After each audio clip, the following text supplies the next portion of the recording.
and so people who say there's nothing we can do, there's so much we can do. Well, why don't we start by ending the embarrassment that's our national minimum wage and raise the minimum wage?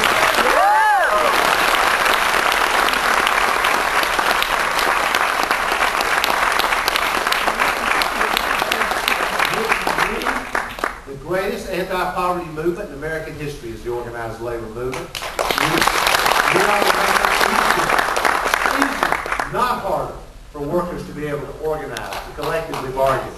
Here's the way I describe it. If you can join the Republican Party by signing your name to a card, any worker in America should be able to join a union by doing exactly that.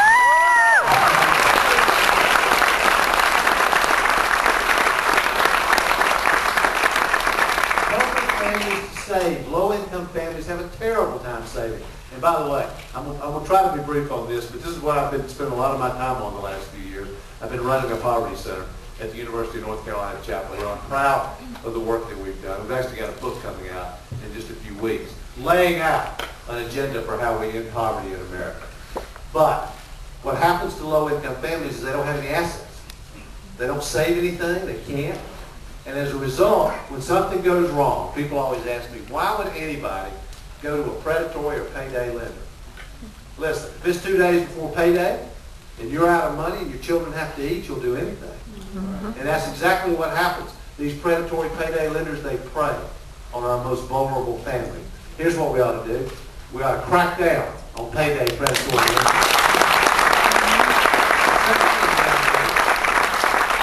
We ought to help people save.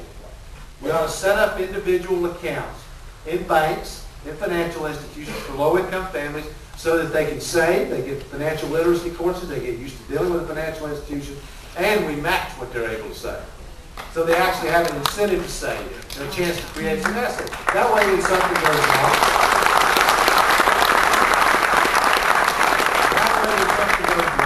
they'll have something to fall back on. And then finally, my last point, finally, we have to make it easier, not harder, for young people to go to college.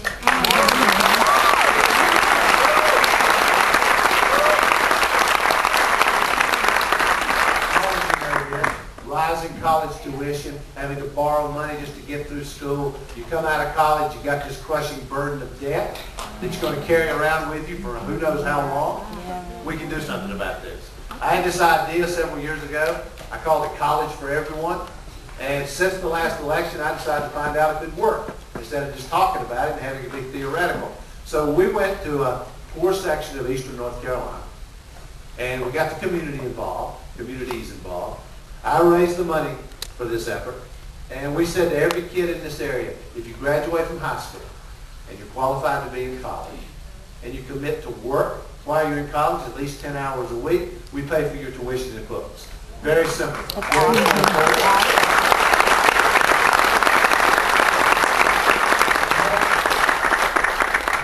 Students before this, I can see that.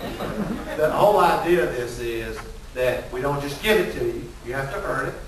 But if this works and we're able to make it available nationally, and in this case we're only doing it for the first year of college, because that's how much money we were able to raise and been able to afford. But the idea was to get kids in college. But if we could do this nationally and make it available to all 4 years, think about what it would do.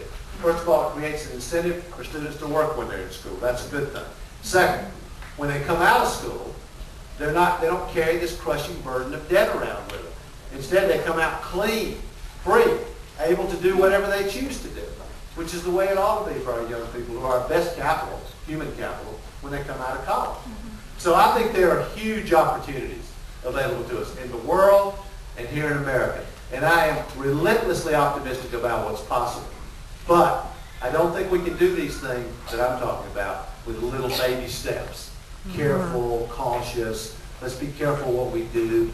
I think we need bold, big change in America. Bold, big change.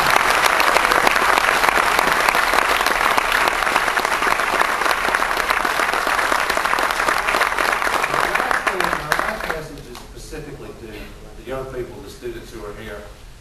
You know, I have seen how young people can change this country. I've seen it up close. I watched young people in the 1960s. I was young and then a teenager at the time. I watched young people lead to fight for civil rights in America. They weren't waiting for somebody to tell them what was right. They knew what was right. They went out with backbone and courage and stood up with passion for what was right.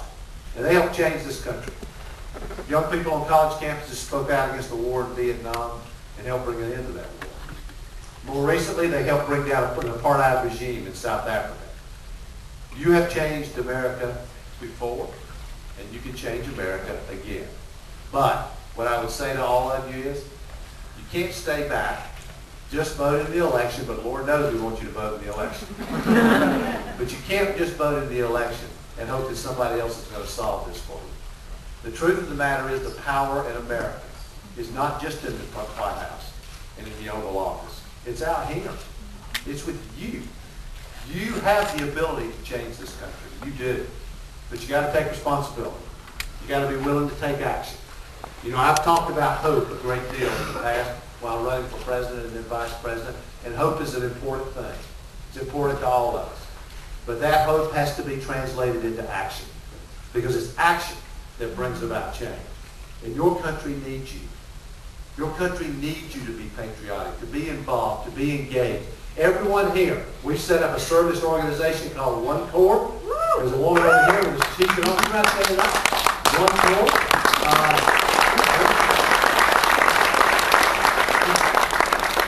If you're interested in joining, you can go to johnedwards.com.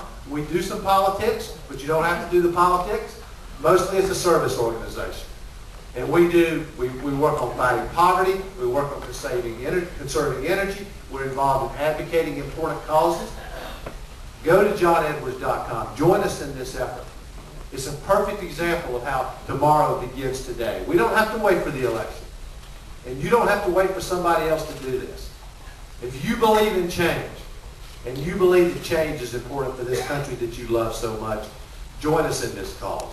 Bless you all. Thank you for being here.